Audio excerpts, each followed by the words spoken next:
단독 정부 1 경제보복된 맞보복 대응.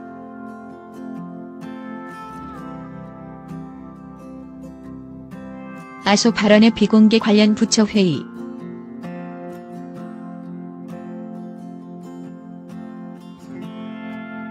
예상 시나리오, 보복 리스트 등 점검.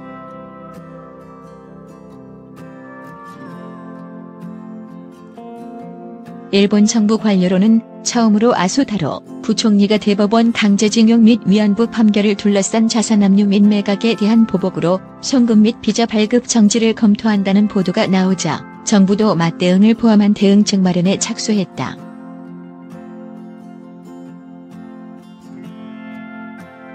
정부 고위 관계자는 13일 일본의 경제 보복에 대응해 예상되는 보복 리스트를 검토했으며 우리도 만반의 준비를 하고 있다고 말했다.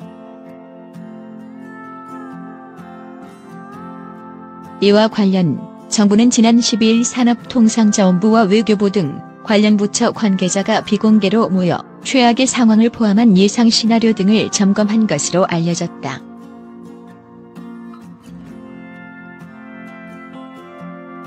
이 자리에서 정부는 일본이 사용할 수 있는 경제보복 수단을 일일이 리스트로 만들어 가능성을 검토하는 한편 이에 따른 대책도 논의한 것으로 전해졌다.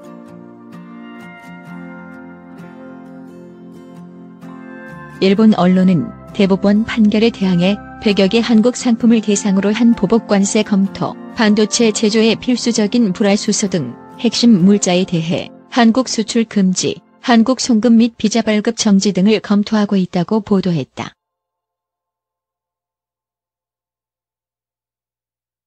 정부는 그동안 일본의 움직임과 관련해 즉각적인 대응을 자제했지만 일본 정부의 고위 관료 입에서 직접 구체적인 보복 관련 언급이 나오면서 대응 수위를 높였다.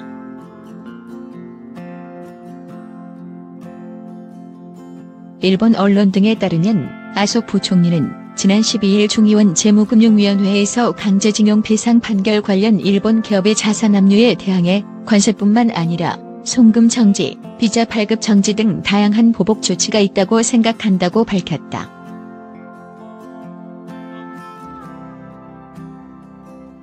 이에 따라 정부는 확전은 원하지 않지만 한국 상품이나 관광객 등에 대한 불합리한 조치가 취해진다면 맞보복을 포함한 모든 가능성을 열어둔다는 방침이다.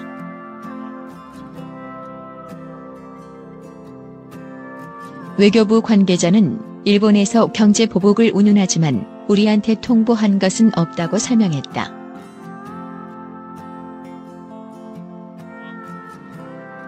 외교부도 14일 열리는 한일 국장급 협의에서 일본의 움직임에 대한 우려를 전달하고 역사 문제와 미래지향적 관계를 분리해야 한다는 방침을 강조할 것으로 전해졌다.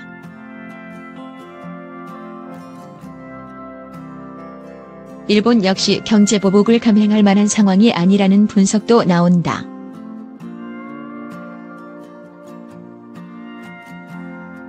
일본 정부 관계자는 아소 부총리는 한국에 취하는 조치와 관련된 정책 라인에 있지 않다며 송금, 비자 금지는 현실성이 없어서 일본이 선택지에 올릴 수 없는 내용이라고 말했다.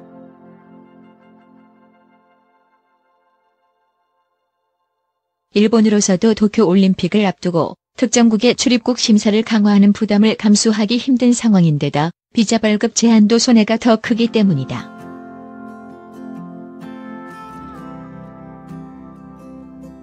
실제로 2017년 일본을 찾은 한국 관광객은 714만 명으로 한국을 찾은 일본인 231만 명의 3배가 넘는 상황이다.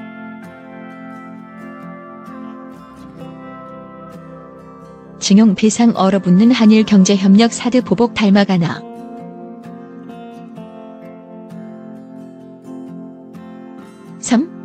일운동 100주년을 맞은 지난 1일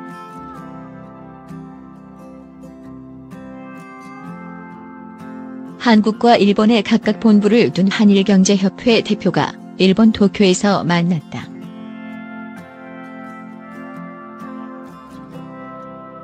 나흘 뒤 한국 내 한일경제협회는 올해 5월로 잡혀있던 한일경제인 회의 개최 연기를 홈페이지를 통해 공지했다.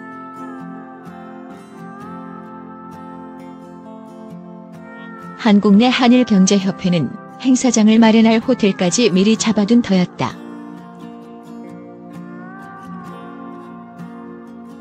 협회는 협의를 통해 연기했다고 했지만 일본이 회의 연기를 통보한 것이란 해석이 많다.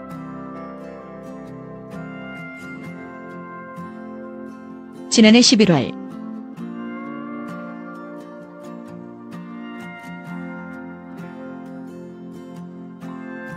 대한상인은 부산에서 개최하려던 제12회 한일상공회의소 회장단 회의를 연기해야 했다.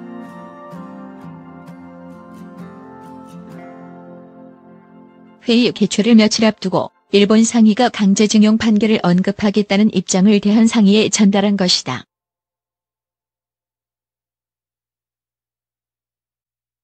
대한상의는 경제계 행사에 대법원 판결 언급은 적절치 않다고 만류했지만 회의는 취소됐고 아직 대체 일정을 잡지 못하고 있다. 한국과 일본 정부 간 외교 난맥에서 촉발된 파장이 경제 친선 행사로 확산하는 모양새다. 이를 두고 재계에선 고고도 미사일 방어 THAAD 사드 배치 갈등으로 시작된 한중 경제 갈등 전철을 밟을 수도 있다는 우려의 목소리가 나온다.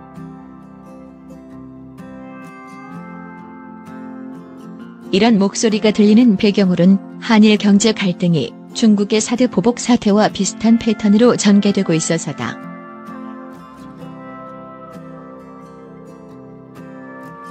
우선 대체 일정을 잡지 못한 채 일정을 무기한 연기한 게 두 갈등에서 공통으로 읽힌다.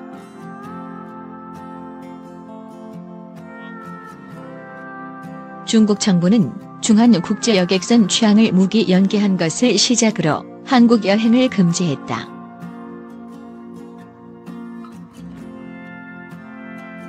이는 롯데 등 유통업체 철수로 이어졌다.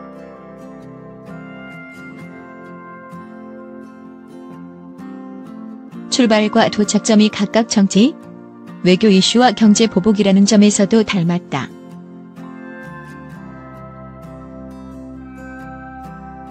그렇다면 정치권에서 촉발된 이슈에 일본 경제단체가 대응하는 이유는 뭘까?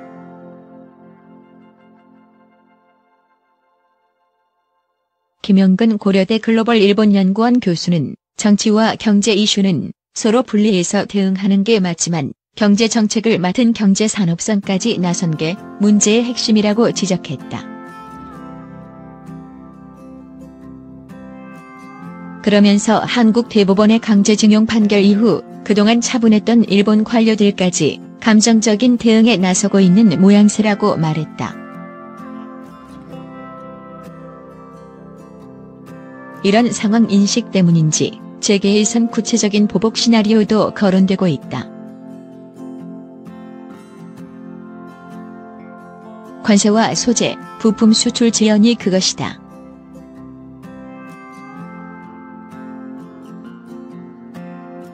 이에 앞서 일본 지지통신은 지난 9일 일본 정부 관계자 인용해 일본 정부가 보복 관세, 일본 제품의 공급 정지 등 구체적인 보복 조처에 대한 목록 작성을 마쳤다고 보도했다.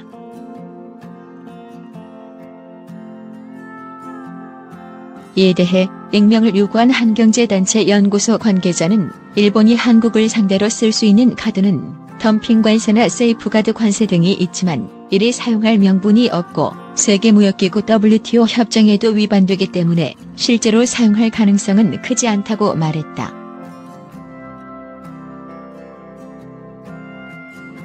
보복 관세보다 소재, 부품 수출 지연은 가능성이 더 높은 시나리오다.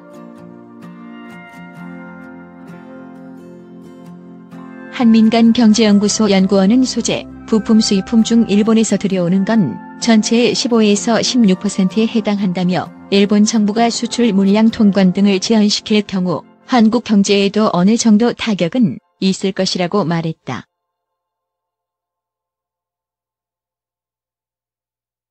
(2017년) 기준으로 일본에서 수입한 반도체 제조용 장비는 53억 8천만 달러 6조 1천억 원에 달한다.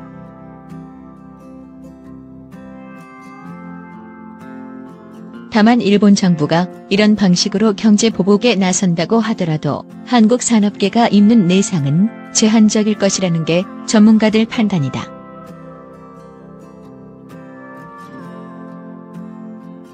가장 큰 이유는 중국보다 일본과의 교역 규모가 상대적으로 작기 때문이다.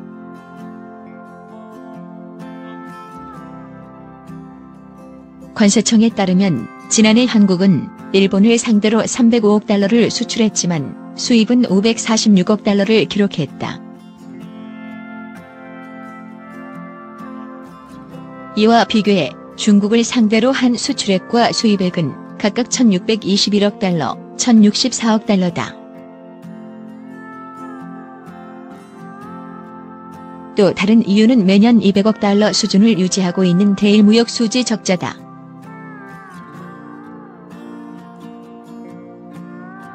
대일 무역 적자 규모는 2013년 253억 달러를 기록했고 2017년에는 283억 달러로 늘었다.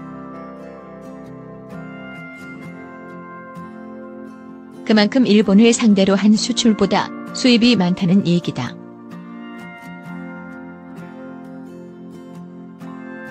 일본 정부가 한국을 상대로 경제 보복에 나설 경우 일본 기업 역시 불가피하게 타격을 입을 수밖에 없다는 의미다. 일본 정부가 경제 보복을 감행할 경우 피해 업종으로 거론되는 업종은 조선업이다.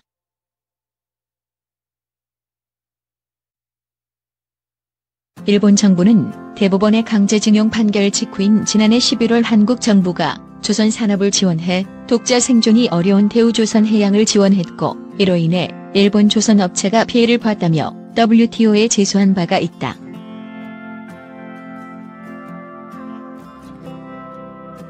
이는 현대중공업의 대우조선해양 인수 작업에서 복병으로 떠오르고 있다.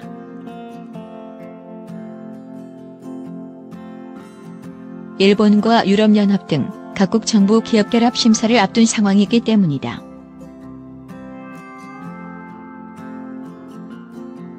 재계일각에서 일본이 중국처럼 한국 경제 몸통은 잡지 못해도 발목은 잡을 수 있다는 해석이 나오는 이유다.